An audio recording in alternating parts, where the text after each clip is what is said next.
Live from our studio in Georgetown. Kaieteur Radio, 99.1 FM.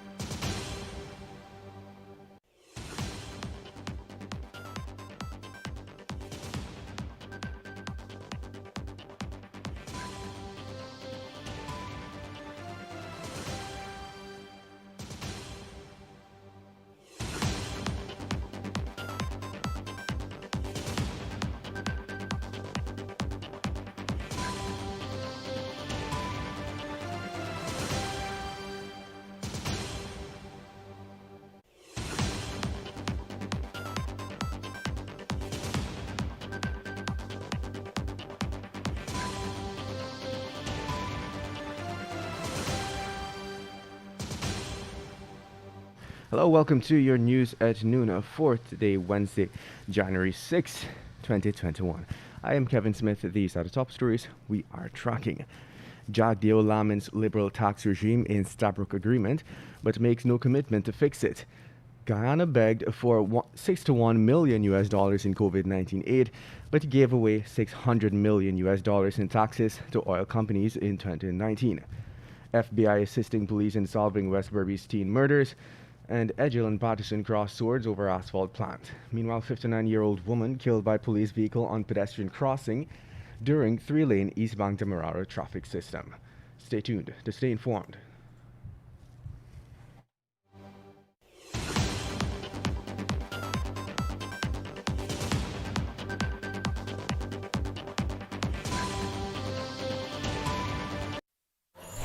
Digicel Prime bundles just got better with 3 new apps. Watch more with PlayGo. Cheer more with Sportsmax. Read more news with Loop. Listen more with D-Music. Plus extra data. It's simply more bundled together. 51 gigabytes for 7 days for only $2,000. Live the experience with Digicel. Activate today on the My Digicel app.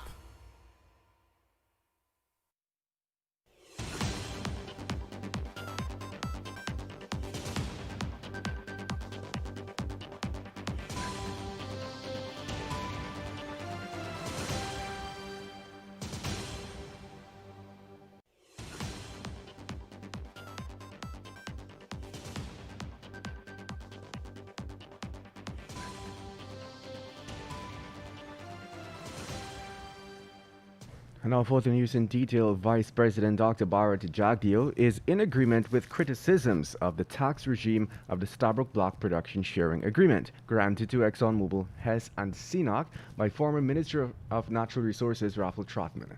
Despite commitments to revising that regime for other petroleum agreements, Jagdeo did not commit to improving the Starbuck Block tax regime, which governs the handling of Guyana's 9 billion oil equivalent barrels. Exxon has already received approval to produce 1.5 billion barrels of those reserves under the tax regime, thanks to current administration and the immediate former administration. And now let's tell you, when the COVID-19 pandemic struck the world, Guyana was forced to seek financial aid to cope with the unprecedented health and economic crisis. With aims of combating the pandemic in Guyana, the InterAmerican Development Bank had approved a $22 million loan. This is not the only loan. In total, Guyana would have stretched its hands for some 6 to 1 million in COVID-19 aid. It contrasts sharply with the giveaway of a whopping $600 million in tax exemptions to oil companies in 2019. These and other startling details were revealed by the Auditor General in his audit report of 2019. Meanwhile, the U.S. FBI is assisting the Guyana Police Force in its efforts to solve the gruesome triple murders of Berbice teens 17-year-old Harish Singh and the Henry cousins, 16-year-old Joel and 19-year-old Isaiah. In fact, Crime Chief Wendell Blanham said yesterday that the FBI has already begun the process of assisting police with certain aspects of the investigation.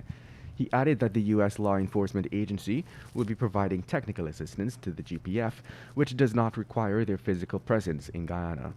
The three teens were brutally slain in early September, sparking protests, robberies, and the blocking of the roads in West Berbice. And moving on, Minister of Public Infrastructure Juan Edgel is debunking claims of former Minister David Patterson that the new asphalt plant at Garden of Eden, East Bank Demerara, is fully operational. Patterson had released a scathing statement condemning the finding of a special audit into the project, which revealed a number of damning issues related to the management of the plant.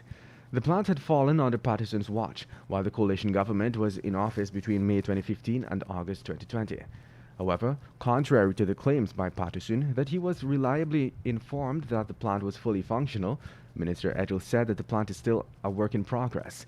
He explained that several aspects of the work had to be rechecked by a German engineer before the system was tested last December. And now let's tell you, a 59-year-old woman was yesterday morning struck down and killed as she was heading to work by a police vehicle. The incident occurred on the Nandi Park Public Road, East Bank Demerara, while the rush hour 3-lane system was in place. The dead woman was identified as Dolmati Deochand of Section C, Block Y, Golden Grove. According to information received, the accident occurred at around 7 hours 26. The incident would raise alarm bells about a similar accident not far away a few weeks ago, in which a man, unaware of the 3-lane system, walked in front of a truck and was killed. It is now 12 hours 7, coming up after the break.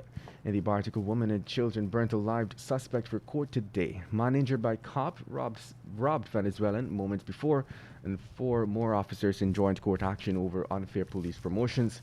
Meanwhile, concerns raised over construction of chemical warehouse at Friendship. Do stay tuned.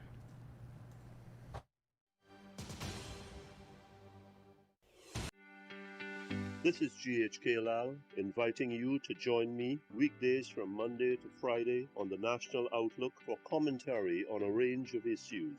Immediately after the 12 noon and 7 p.m. newscasts on Kaieteur Radio at 99.1 FM and 99.5 FM. Looking forward to you sharing in the conversation.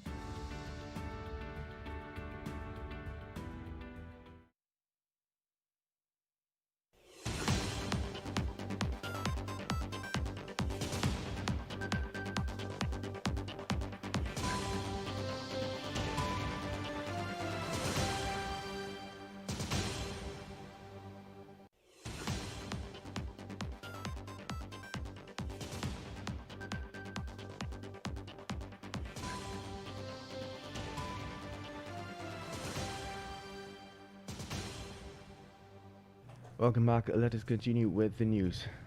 The man accused of burning his wife and daughters to death last December 12th at Pataro Road, Bartica, is scheduled to appear in the Bartica Magistrates Court today for their deaths. According to Region 7 Police Commander Dion Moore, the suspect, Ken Ford Downer, is slated to appear in court today for the murder of 48-year-old Carolina Kennedy, 5-year-old Mariana, and 3-year-old Gabriella Kennedy. The commander also added that Downer was discharged from the Bartica Regional Hospital on Monday after being hospitalized for almost 4 weeks. Downer was being treated for the injuries he sustained during the fire. In other news, the man who was seen in a video having an altercation with a police officer that resulted in him receiving a head injury allegedly robbed a Venezuelan national moment before in the Starbuck market area. It is understood that last Sunday, the victim, 31-year-old Ricky Menke, had just exited a minibus and was walking on the pavement when 3 males who were walking in the opposite direction pounced on him and relieved him of his Samsung smartphone and $25,000 cash before making good their escape. The ranks arrested a 21-year-old male suspect and placed him in the back of a police vehicle, during which the man allegedly became aggressive and attacked the ranks, who then, of course, defended themselves. And now let's tell you 4 more officers have joined the court action over the unfair practices used in the promotion of senior ranks of the police force. Deputy Superintendent of Police Ravindra Stanley, Superintendent of Police Shiv Prasad Bacchus, Assistant Superintendent of Police Shavon Jupiter, and Inspector of Police Prem Narain have filed separate court actions asking the High Court for several declarations, including one that the policy of the PSC not to promote or consider for promotion ranks with pending disciplinary matters before them is unlawful. They are also asking for a declaration that they are entitled to be promoted and an order of certiorari quashing, nullifying and or cancelling the decision of the Police Service Commission denying their appointments. And now let's tell you the fact that the EPA is not requiring an environmental impact assessment be conducted for the proposed construction and operation of a waste treatment facility at Friendship, East Bank Demerara, is cause for major concerns for the residents there.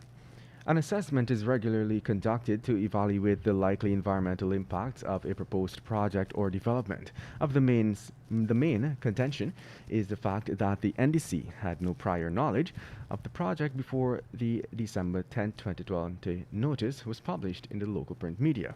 Another critical concern were the safeguards the EPA set in place in the event of a chemical spill. It is 12 hours 11 now for your COVID-19 update. Education officials in the Northwest District Region 1 have said all COVID-19 preventative measures are in place to ensure the safety of students and school personnel as schools reopen nationwide for the Easter term. Nigel Richards, Regional Education Officer in Region 1, said checks are being made continuously to ensure safety at school. At the time of the assessments, he was in the company of Marty D'Souza, who is performing the duties of Deputy Chief Education Officer for Amerindian and Hinterland Education Development. Meanwhile, the Principal Education Officer of Ministry of Education's Lot 68 Brigham office has advised his staffers to work at home after one employee tested positive for the virus on Friday. Sources told us that the official also advised them that they should all get tested as there may be staffers who are asymptomatic. The PEO assured that the building will be sanitized and fumigated. There was a deep worry among staffers. And coming from CNN, the head of the World Health Organization is very disappointed that scientists investigating the origins of COVID-19 were prevented from entering China due to delayed paperwork. Hospitalizations in the U.S. continue to rise following the holidays, and the case surge has also limited the vaccine rollout, officials say. As California battles its devastating COVID-19 surge, some LA County ambulance crews were given guidance not to transport patients with little chance of survival. And about 1 in 50 people in England now has coronavirus, England's chief medical officer said. England entered another national lockdown on Tuesday. And that brings us to the end of today's News at Noon. I am Kevin Smith. Thank you for listening.